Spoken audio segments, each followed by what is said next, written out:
नमस्कार। Singapore event में कुछ ऐसे लोग आए थे जो सिर्फ मुझे पैसा बोलता है ऐसे जानते हैं। वे पैसा बोलता है कि सब्सक्राइबर्स हैं। मुझे बहुत खुशी हुआ। अगली इवेंट मैं अबू धाबी में कर रहा हूँ। जो भी एमिरेट्स में रहते हैं और पैसा बोलता है कि सब्सक्राइबर्स हैं और मुझे मिलना चाहते हैं, मैं उनसे मिलने के लिए तैयार हूँ और खुश भी हो जाऊँगा। अगर इनफ लोग आते हैं तो हम सेपरेटली इंग्लिश या हिंदी में इवेंट करेंगे। अगर आप मुझसे मिलना चाहते हैं अबू धाबी में तो नीचे दिए व्हाट्सएप नंबर या ईमेल में मुझसे संपर्क करें। मेरे टीम से कोई आपसे संपर्क करेगा। नमस्कार, फिर पैसा बोलता है में आपका स्वागत है।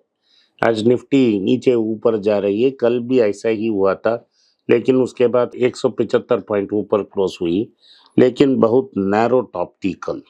आज मार्केट 35 पॉइंट ऊपर है और बैंक निफ्टी 50 पॉइंट ऊपर है। सोना में बड़ा मूवमेंट नहीं है, लेकिन 38 रुपया ऊपर गया है, 6,715 रुपया में है। यूएस में ये डेवलपमेंट है कि एक बड़ा कट होने वाला है यूएस इंटरेस्ट रेट्स में। वैसा अनुमान मार्केट की ट्रेडर्स लग रहे हैं। अगर शायद 1% का रेट कट यूएस फेड ने इस साल में किया तो गोल्ड में 200 से 300 रुपये की बढ़ावा आ सकती है, 500 तक आ सकती है।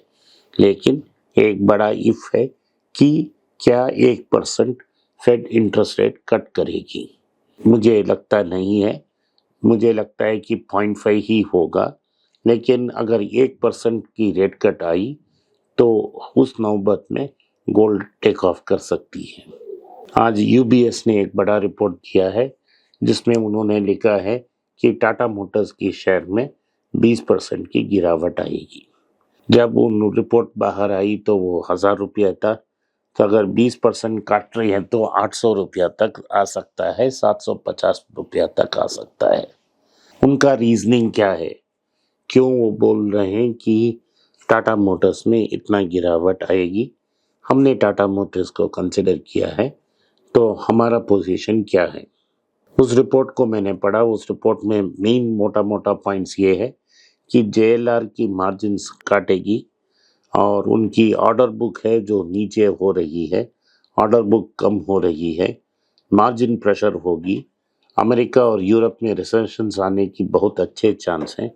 अगर रिसेशन आ गई तो लग्जरी गुड्स नहीं बेचेंगे, बिक पाएंगे, तो यूरोप में और अमेरिका में सेल्स कम होगी। ऑलरेडी चाइना में बहुत सारे सेल्स नीचे आ रहे हैं लग्जरी की। टिफनी स्टोर्स की 50% की काट हो चुकी है और सारे लग्जरी ब्रांड्स ग्लोबली नीचे गिर रहे हैं। इसके कारण उनका दावा है कि जेएलआर में वीकनेस आएगी। इससे मार्केट में 20% की कटौती आएगी टाटा मोटर्स की शेयर प्राइस में। मेरा ओपिनियन क्या है? मैं शॉर्ट टर्म जो मार्केट की डायरेक्शन है उसको गेस नहीं करता मैं। तो मुझे ये लगता है कि टाटा मोटर्स की स्ट्रेंथ क्या है। मैं 2 साल के लिए स्टॉक इन्वेस्ट नहीं करता हूँ। शायद रिसेशन आएगा। रिसेशन आने से क्या होगा? फेड इंटरेस्ट रेट काटेगा, डॉलर वीकन होगा और फिर से साइकिल शुरू हो जाएगा। तो ये क्या 2 साल में नेगेटिव अर्निंग्स से मुझे कोई फर्क नहीं पड़ता। टाटा मोटर्स में क्या क्या है? टाटा मोटर्स में पुणे और जमशेदपुर में बहुत सारे लैंड्स हैं। दूसरा, आज कंपटीशन कमीशन ऑफ इंडिया ने अप्रूवल दे दी कि Tata motor finance Tata capital से मर्ज हो सकती है। उससे क्या होगा? सारा डेट जो टाटा फाइनेंस का टाटा मोटर्स में था वो टाटा कैपिटल को ट्रांसफर हो जाएगा और टाटा मोटर्स को 4.7% कि टाटा कैपिटल का स्टॉक मिलेगा। टाटा टेक्नोलॉजीज का लगभग 60-65% स्टेक टाटा मोटर्स के पास है। तो टाटा मोटर्स 2 कंपनी में स्प्लिट होगा। एक होगा टाटा पैसेंजर कार, जहां जेएलआर एक सेपरेट डिवीजन होगा, इलेक्ट्रिक कार सेपरेट डिवीजन होगा और टाटा कमर्शियल व्हीकल एक सेपरेट डिवीजन होगा। सो अगर टाटा कमर्शियल व्हीकल्स अभी तक कोई किसी बात ही नहीं कर रहा, उसमें टाटा हिताची के नाम के कंस्ट्रक्शन इक्विपमेंट कंपनी भी है कुछ शेयर्स उसमें टाटास की हैं। उनके पास दूसरा एक बड़ा कंपनी है, वो दाऊ नाम का एक कोरियन कंपनी को उन्होंने खा लिया था। मोरक्को एक फॉरेन बस कंपनी की भी ओन करते हैं। अभी तक हमने टाटा कमर्शियल व्हीकल में बहुत कंसंट्रेट नहीं की है, लेकिन वो लास्ट माइल कनेक्टिविटी के लिए एक टन कमर्शियल व्हीकल लॉन्च कर रहे हैं। ये 4 व्हीलर होगा, वो 3 व्हीलर से ऑटोमेटिकली कॉम्पीट कर रहे हैं और 3 व्हीलर को टेक ऑन करेंगे। और इसमें लास्ट माइल डिलीवरी में इलेक्ट्रिक व्हीकल्स में बहुत बड़ा कंपटीशन होगा। सो जब टाटा कमर्शियल व्हीकल सेपरेट होगा, उसमें लॉट ऑफ डेवलपमेंट्स आएंगे, वो सेपरेटली ग्रो होगा। अगर अशोक लेलैंड 200 रुपया में ट्रेड हो रहा है, इस कंपनी उससे 4 गुना बड़ा है, ये 500-600 रुपया में डेब्यू हो सकता है। टाटा पैसेंजर कार में ये डेवलपमेंट्स क्या हैं? टाटा पैसेंजर कार्स में नटराजन चंद्रशेखर का एक इंटरव्यू था ऑटो कार्स में। उन्होंने ये बताया कि वो 30% 2030 तक 30% पैसेंजर व्हीकल्स इलेक्ट्रिक होगी और वो कंटिन्यूस इम्प्रूवमेंट होगी। वो आईसी इंजन्स में भी काम करेंगे, आईटी इंजन्स में भी कॉन्सेंट्रेट करेंगे। जेएलआर और टाटा जॉइंटली एक प्लेटफॉर्म डेवलप करेंगे जो लो एंड जेएलआर कार्स में यूज होगी और हाई एंड टाटा कार्स में भी यूज होगी।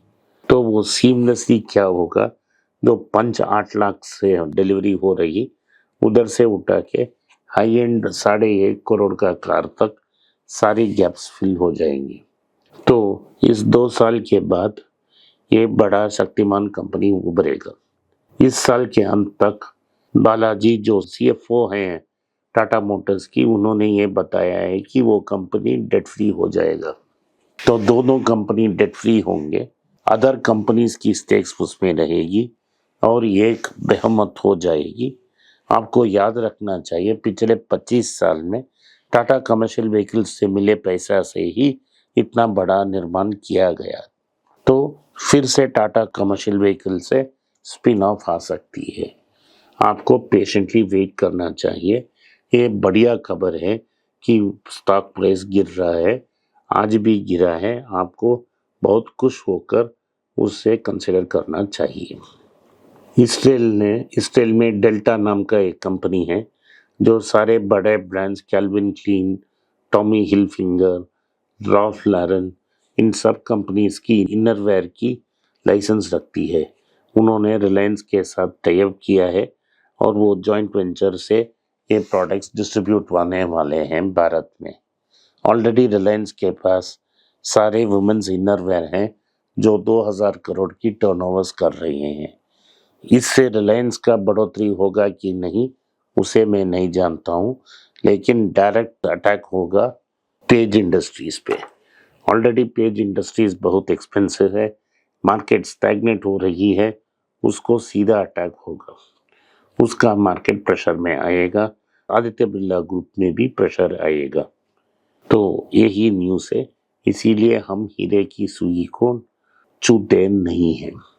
अगला न्यूज़ है, कुमार मंगलम बिरला साहब ने ये अनाउंस किया है कि वो 1.86 करोड़ की वोडाफोन शेयर्स खरीदे हैं और कॉन्फिडेंस जताया है इस कंपनी में। उनको 25,000 करोड़ की इक्विटी और 25,000 करोड़ की कर्ज की ज़रूरत है।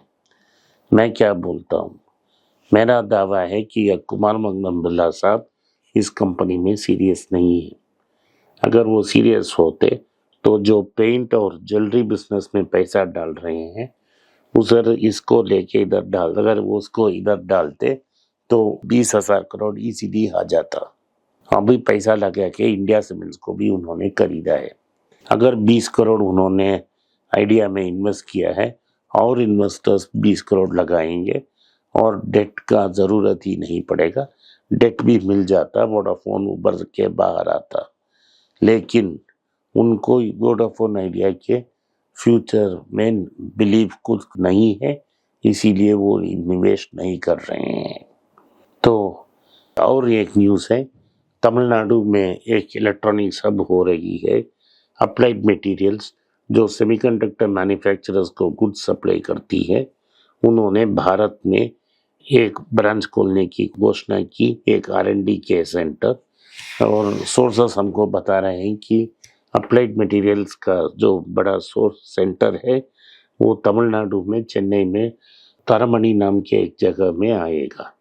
ये $26 बिलियन वाला कंपनी है, एक बड़ा कंपनी है।